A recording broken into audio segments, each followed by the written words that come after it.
You know how some books just get under your skin and stay there? For so many people, that book is 1984.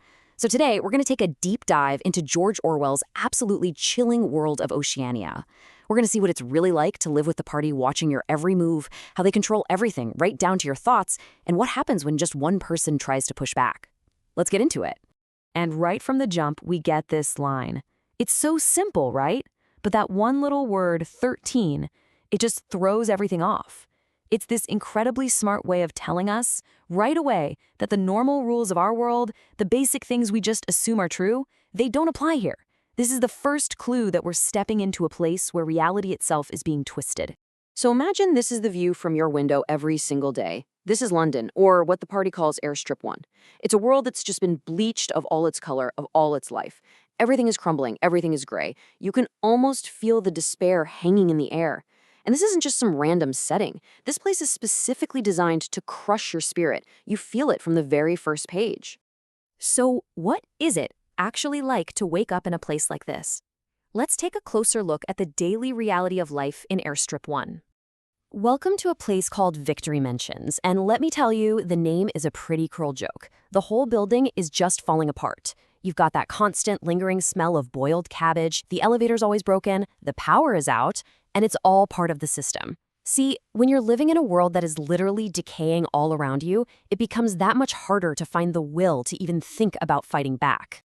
And you can't get away from this guy. Big Brother is absolutely everywhere. Those posters with the eyes that seem to follow you, they're a constant reminder that you are always being watched. But it's more than just surveillance, you know? It's psychological. The party wants you to feel that pressure all the time, so you'll eventually start policing your own thoughts before they even have to. Okay, so being watched is one thing, but that's really just the beginning. The party's control goes way, way deeper. They're not just interested in what you do, they want to control what you think. So let's break down how they actually pull that off. And this is how they do it. The telescreen is the party's eyes and ears, and it's in everyone's home. And the thing is, it's always on. This isn't just a TV blasting propaganda at you. It's a two-way street. It's a spy. It watches everything you do. It hears every word you say. Can you imagine living in a world where you can never, ever be totally sure that you're alone? Well, that's just everyday life in Oceania. And then you've got these slogans. They're the party's greatest hits, and they are plastered everywhere. And their entire purpose is to just break your brain. They're the ultimate loyalty test. They force you to accept these total contradictions as fact. Because think about it. If the party can make you genuinely believe that war is actually peace, well, they can make you believe literally anything. And this love of opposites, it's baked into the entire government. So you've got the Ministry of Truth. What do? They create lies and propaganda. The Ministry of Peace, their job is to manage a never-ending war. The Ministry of Plenty oversees rationing and starvation. And maybe the most chilling one, the Ministry of Love. That's the one in charge of torture and control. It's all designed to make reality so confusing, so upside down, that you have no choice but to rely on the party's version of the truth. But here's where it gets really scary. Controlling the outside world isn't enough for the party. Their real goal, their final frontier, is the one place you think should be safe. Your own mind. They want to control not just what you do or say, but what you are even capable of thinking. I want you to just imagine this. A daily ritual where your only job is to get as angry as you possibly can. That's the 2 minutes hate. It's mandatory. Everyone gathers, and all of their pent-up anger, their fear, their frustration, it's all directed at this manufactured enemy on a screen. It's a brilliant, terrifying way for the party to keep people from turning on them. I mean, if you're busy screaming at a face on a screen, you're not hating Big Brother. You know, the party's ultimate weapon? It isn't a bomb, it's not a gun. It's language. They're not just trying to change what people say. They are trying to fundamentally re-engineer what people are able to think. And their main tool for doing that is this new language called Newspeak. So the idea behind Newspeak is both simple and absolutely horrifying. By getting rid of words, words for things like freedom or rebellion, or even different shades of good and bad, you get rid of the concepts themselves.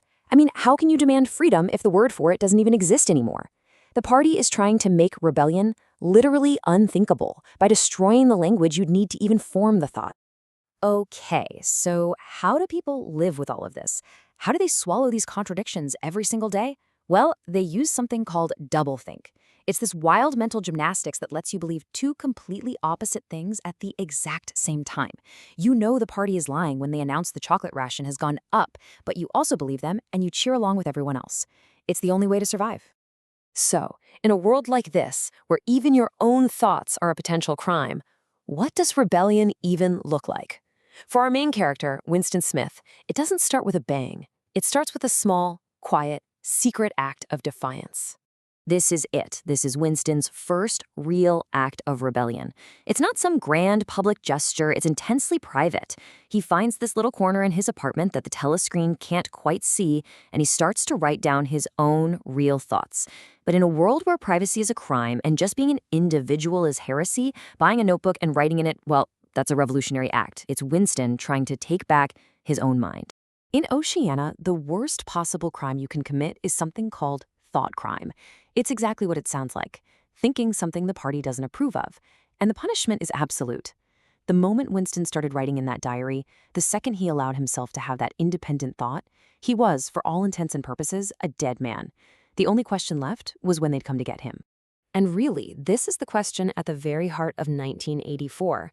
In a world where history is constantly being rewritten, where words themselves are being destroyed, can one person's memory, one person's private thought actually make a difference? It's a question that was incredibly powerful when Orwell wrote it, and, well, it hasn't lost any of its bite today. Thanks for taking this trip into Oceania with us.